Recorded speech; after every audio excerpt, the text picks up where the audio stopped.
Hi, hi everyone, I'm Shivam, and welcome back to my daily talk series. Every day I pick one topic and share my thoughts for 5 to 10 minutes to improve my speaking skills and hopefully share something useful with you at the same time. So, yesterday we talked about time management and how focusing on what really matters can give us more control over our lives. Today I'm going to talk about something very closely related to that. So, that is procrastination. We all know that feeling. You have something important to do. And instead of doing it, you end up watching videos, scrolling through your phone, or convincing yourself, I will do it later. Then later becomes tomorrow. And then suddenly it's urgent, it's stressful, and you're rushing. So why do we procrastinate? And more importantly, how do we stop? First, let's understand why procrastination even happens. Many people think that procrastination means we are lazy, but that's not true. Most of us aren't lazy. We do a lot of we do a lot of things, but often not the things that matter. One reason we procrastinate could be fear, like fear of failure, or fear of difficulty, or even fear of success sometimes. What if I do it wrong?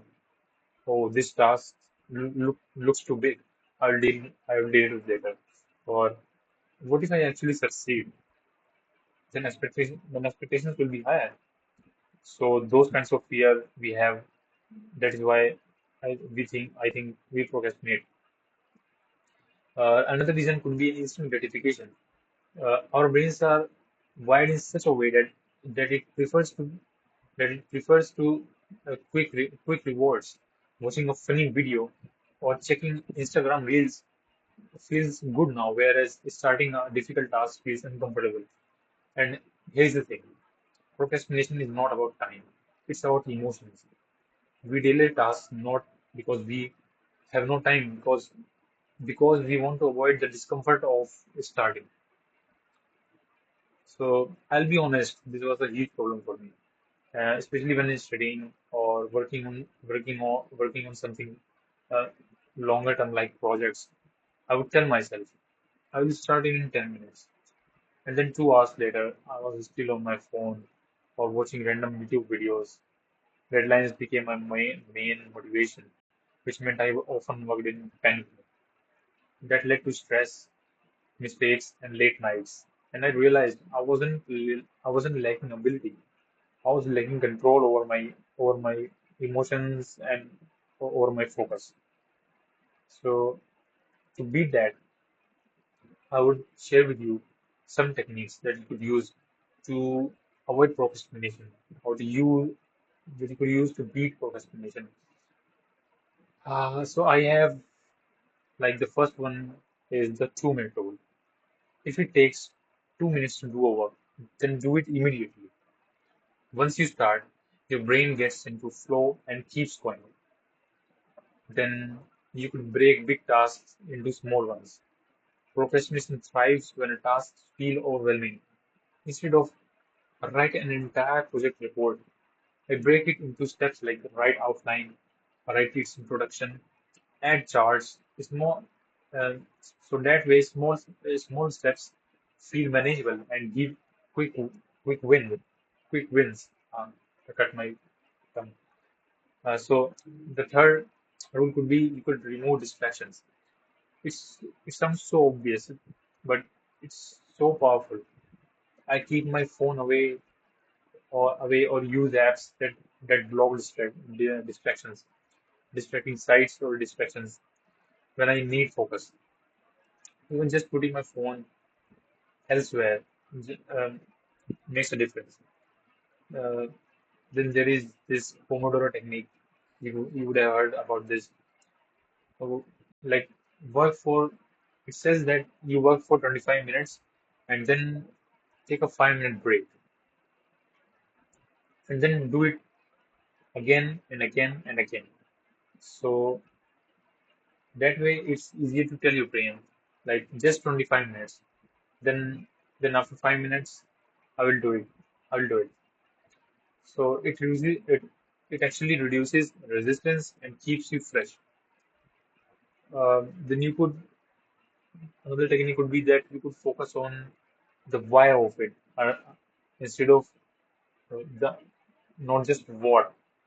You could find the purpose why I'm doing this task, and then you then that gives some meaning to it.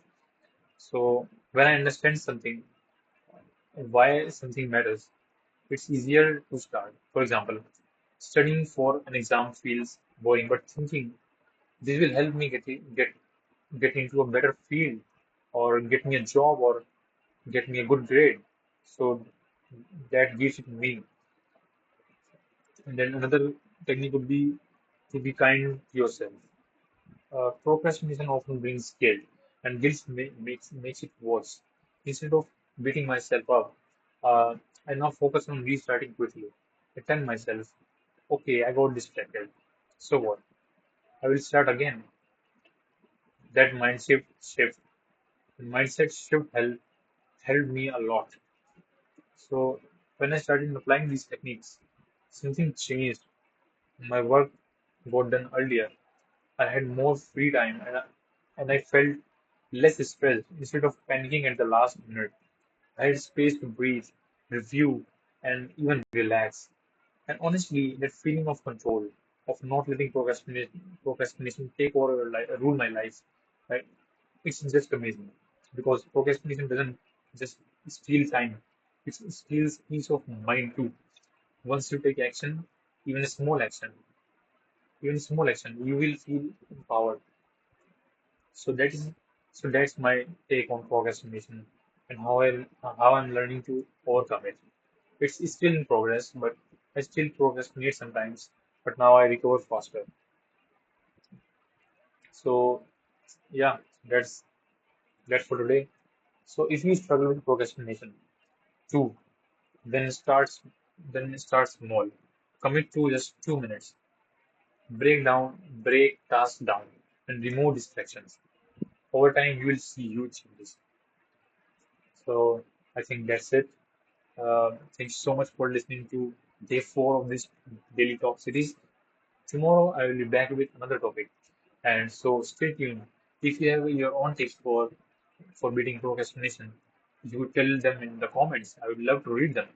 So see you tomorrow, and remember, start small, but start today.